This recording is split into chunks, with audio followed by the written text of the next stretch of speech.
We're here at Riverside Park in Hammond, Indiana, and behind us is a little Calumet River. From a distance, it seems peaceful, but beneath it lies a serious environmental issue that intensifies with every rainstorm: stormwater runoff. But how did something as simple as rain become such a problem? The answer lies in history. Rapid industrial growth throughout the 19th and 20th centuries transformed northwest Indiana, especially areas like Hammond, Gary, and East Chicago, from the natural wetlands into heavily paved urban environments. While this growth boosted the local economy, it did come at an environmental cost. With nowhere else left to go, stormwater now carries pollutants such as oil, grease, pesticides, heavy metals, and toxic industrial chemicals directly into our rivers and lakes. This pollution affects everybody, contaminating drinking water, harming wildlife, and increasing flood risks. In fact, the Indiana Department of Environmental Management reports that millions of gallons of polluted runoff are entering waterways every single year, directly impacting thousands of residents and countless animal species in the region. The resulting health issues are severe. Waterborne diseases, bacterial contamination, and toxin exposure pose real threats to public health.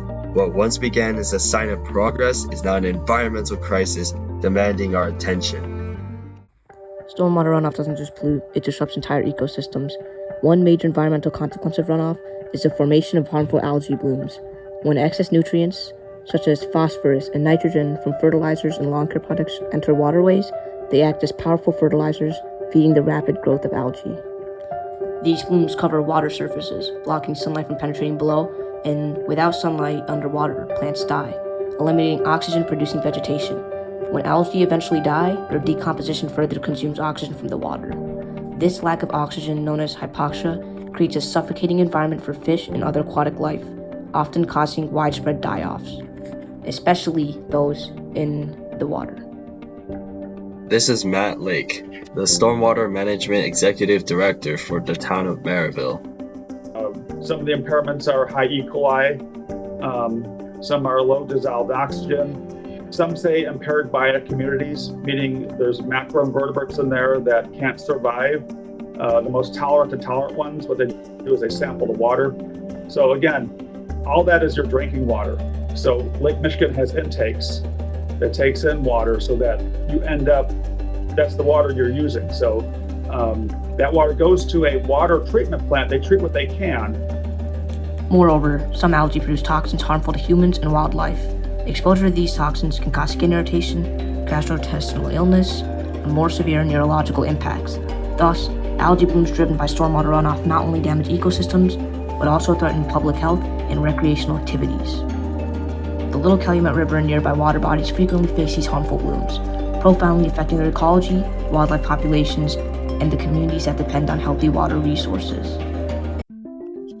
Recognizing the severity of stormwater pollution, the U.S. government established the Clean Water Act of 1972, which was designed to regulate pollutants discharged into waterways. Later amendments in 1987 specifically addressed stormwater management through the Municipal Separate Storm Sewer System, which is also known as the MS4 program, which required cities and towns to reduce runoff pollution. Locally, these regulations have driven communities to monitor and manage stormwater more carefully. Public education campaigns, runoff inspections, and green infrastructure investments have seen some success. Organizations like IDEM, local environmental groups, and municipalities have actively worked to address the problem. So you got two aspects. You got water quality and water quantity. So you're going to have two different entities that deal with that. Water quality is going to be the EP at the federal level. Then it comes down to IDEM at the state level. And then from there, it goes to all the cities and towns, including the ones in Northwest Indiana. However, despite these efforts, challenges persist. Aging infrastructure, insufficient funding, inconsistent enforcement, and public misunderstanding about runoff have slowed progress. Additionally, climate change brings heavier rainfalls, overwhelming systems never designed for today's realities. Progress often meets resistance from industrial interests hesitant about stricter regulations. At times, misleading information and economic concerns overshadow environmental urgency, leaving many communities vulnerable and waters still contaminated. Clearly, past efforts have laid groundwork, but stormwater runoff remains a persistent issue in Northwest Indiana, requiring renewed effort and attention. Addressing stormwater runoff effectively requires a thoughtful combination of policy, infrastructure, and community action.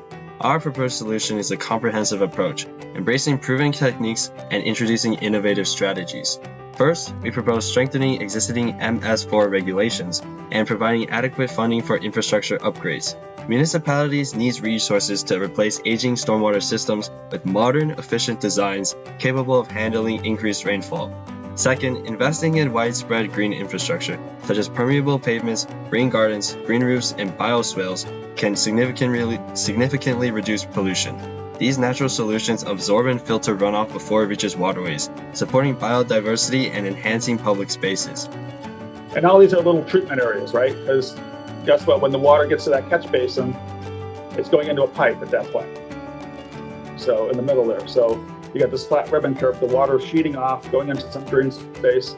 It's got some engineered soil, so it's more pervious. And then it absorbs, and then there's a perforated pipe underneath that. So then it brings it in. So whatever doesn't reach right away, the catch basin gets infiltrated, we call that. You want as much infiltration as you can get. Third, public education campaigns must intensify, empowering communities to make informed choices. Educating residents about simple actions, reducing chemical use, proper waste disposal, and advocating for cleaner policies can dramatically reduce pollutants entering storm drains. I think at that point, you got to put yourself in position to make a difference. So once you learn something, how do you make the difference? Do you join, or run for town council? Do you start a club at your school? You got to take some kind of an action. You can look out for yourself, but overall, we got to look out for each other.